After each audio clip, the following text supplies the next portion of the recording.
Heyo, I'm Alex, and this week I'm making my first video, and I'm making an RPG character from randomly rolled stats. It'll be fun. I'm gonna try to do a thing every week. Finger guns for good measure. It is time to roll stats. You roll 4 of them, and then you subtract the lowest one, and then add the rest up, and that'll be your score. Now, we are going to do it in order. So the first ones we roll will be strength down to charisma. This one didn't count because I was just demonstrating, which is unfortunate because 16 is amazing. Yeah, we're just going to go for it. So that is a 15, which is still awesome. Drop the 2. This is an 11. Using this method, you're going to get generally high scores, which is good, but not necessarily any really high scores. It's a 14 once we drop the 2. Ooh. That's a 17 once we drop the 2. That's incredible! 1 away from the top. Drop the 1, and that's a 12. 1 more for charisma. Oh, hot damn, we got another 17.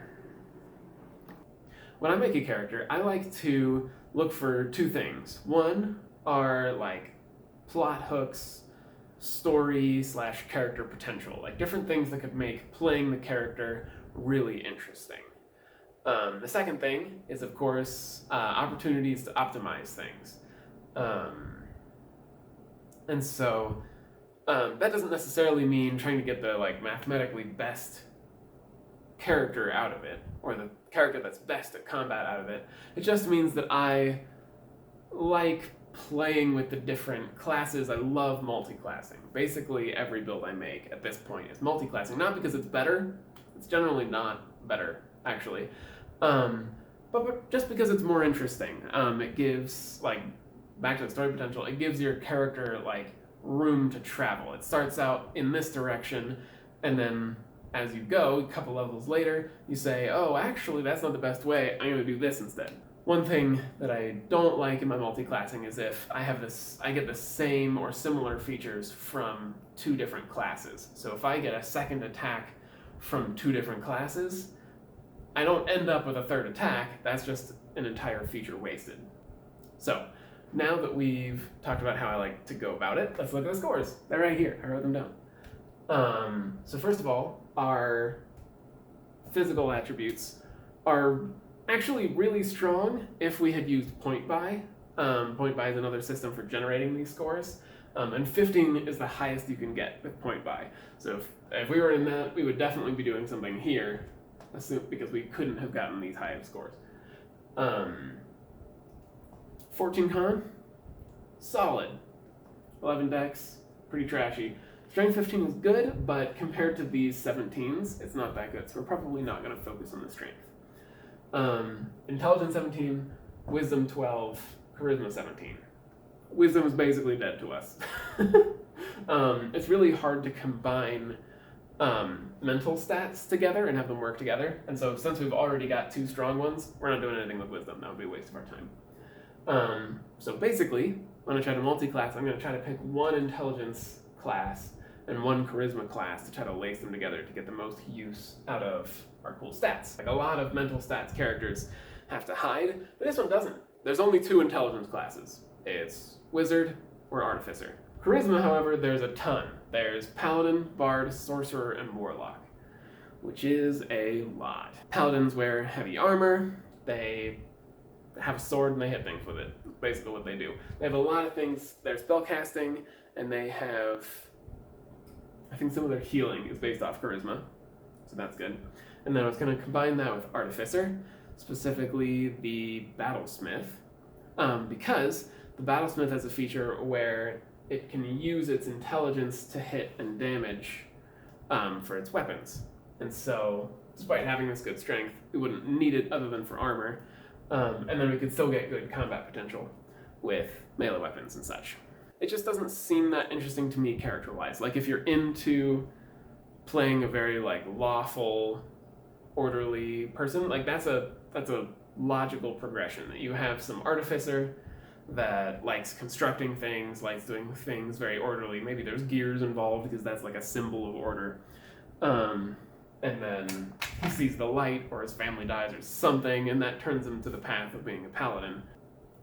Meh, basically, is what I think. The combination of warlock and artificer. I really like crafting in games, and DMs generally don't like me trying to craft. So artificers can do a lot of like crafting, building, that sort of thing.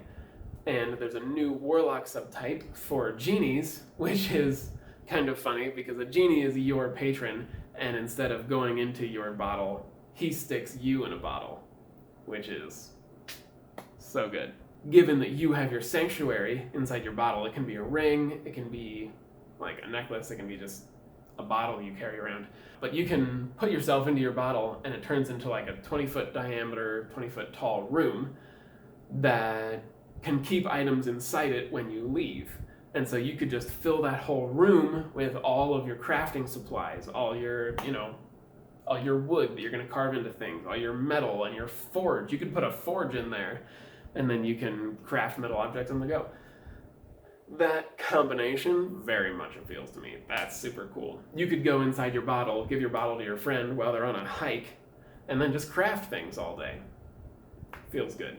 The artificer subclass that I think I'm going to go for is an armorer, and basically what that does is it takes whatever armor you're wearing and makes it awesome. One of the ways it can make it awesome is it replaces lost limbs, which could be really cool. If you start the game with like only one arm, like your whole left arm is just gone, or maybe you start out with like a peg leg or something, and so your speed is really slow and like it's a big problem for the party and like you have to work through it, and then a couple levels later you get into artificer and armorer, and suddenly your armor becomes like your body and you have your limbs again, and it's like, oh, that's a super cool thing. Like if you just start into artificer, go straight there, meh. But if you start as a warlock, get a couple levels in, and then turn to artificer, you have enough time to sit with not having a limb that it becomes a really cool story point later to regain your limb. You probably do 3 levels of warlock, because that gets you a couple things. That gets you invocations, so basically you can get Agonizing Blast, so that Eldritch Blast can be your damage dealer forever. Not even a problem. It scales with total character level, not with your warlock levels. And so you could do 3 levels in warlock and go off and do something else, and your Eldritch Blast is at full power for the rest of the game, and it's fine. You're not going to drag the team down by being worse than you should be at combat. You're going to be just fine at combat, and now you can screw around, not have the right amount of limbs. You're fine, you've got Eldritch Blast, you don't have to worry about it. The other thing you get at 3rd level is your boon. So that's a cool book, a cool weapon, a familiar, but like an extra cool familiar. Your second invocation can be boosting your familiar to make it super awesome. Basically, whenever it's close to you, both of you have magic resistance. You can have it attack as a bonus action. It's super cool. You can get a tiny, like, house cat-sized dragon and just have it fly around and sting people. And if they mess up their save hard enough, they just fall asleep for, like, hours. It's great. 10 out of 10. I love that. I love pets. You could give your bottle to your pet dragon and have it protect your bottle while you're in there crafting. Cool.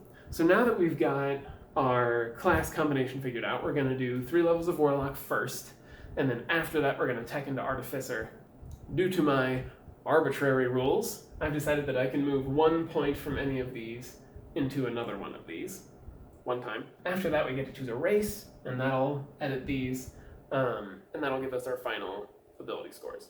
So we're going to take 1 from probably strength, put that to 14, and then increase charisma. So now we're at 14 and 18. Then, half-elves are just always a good pick.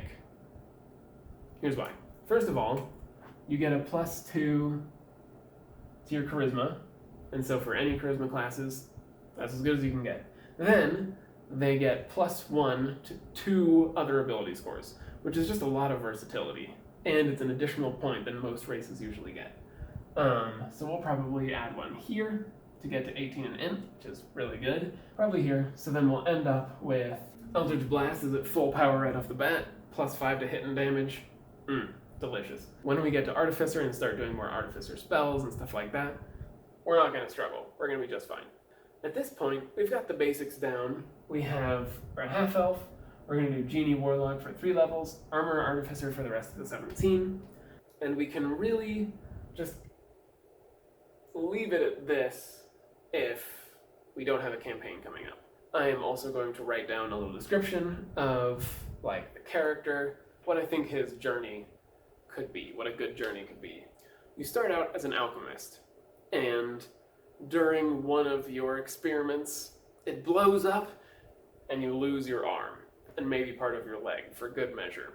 Your mind goes to darker and darker places until you try to trap a genie in one of your rings that you've made. Instead of that, the genie traps you in the bottle, and you start on your journey towards being a warlock. Then, some circumstances arrive and you have to leave with your party. Screw it, I'm out of here. Because your patron is a genie and you have this small room to work with at all times, you continue with your craft while you're on the journey. You also start to pick up other trades. Maybe you realize that metal is really the way to go for creating anything that's battle-worthy. And so you slowly gather together like a forge to put in your room. You start to lean more on your metal creations than on your eldritch power from the genie. That sparks your travel into Artificer. Once you get your suit of armor, that kind of concludes your backstory arc. You've replaced your arms, you still have this eldritch power, but you don't rely on it nearly as much. It's kind of open-ended from there, and you spent enough time with your group that maybe it's time for someone else to take the spotlight. Maybe how you've been playing him has created another weakness for you to work on and drive your character in another direction. Anyway, thanks for coming with me on this journey to make a D&D character. I've had a lot of fun. What else am I doing? Next week, I'll be going to Amanda's wedding, and so I won't have a lot of time. I think I'm going to do something with my Rubik's Cube. Maybe try to get the process simply memorized. I don't know what a realistic time is because I can't do it yet. But I have a specific method called the EO line. And the first 2/3 requires more brain power, and I think that's a much more fun and interesting way to solve a Rubik's Cube. So I'm going to try to learn that next week. Thanks for watching.